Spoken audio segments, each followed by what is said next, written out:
L'image est impressionnante. 400 motards, leurs véhicules vrombissent de colère sur la rocade de Troyes.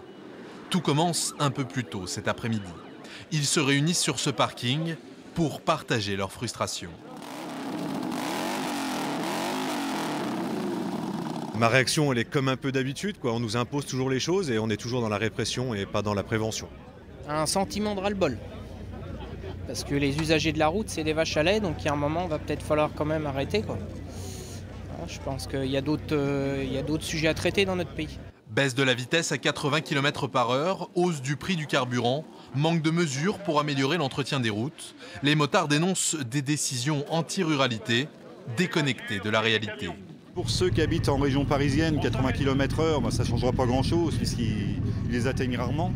Par contre, dans les territoires ruraux, c'est une perte de temps. Sur les nationales, suivre les camions sans pouvoir les doubler. Les risques d'assouplissement sur la route, voilà, ça n'apportera rien. La fédération a interpellé les élus du département. Certains députés défendront leur cause dans l'hémicycle.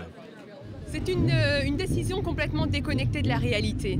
On connaît des pays qui ont fait cet essai, qui sont revenus à la vitesse supérieure. Pourquoi la France, subitement, alors qu'on ne s'attendait pas à cette mesure, elle n'a pas du tout été annoncée, d'un seul coup ça tombe et les gens doivent en subir les conséquences. Donc c'est une mesure punitive que je défendrai, moi, en tant que députée à l'Assemblée nationale. En fin d'après-midi, après 2 heures de protestation, les motards ont fini leur route devant la préfecture. Ils y rencontreront le directeur de cabinet le 13 février prochain.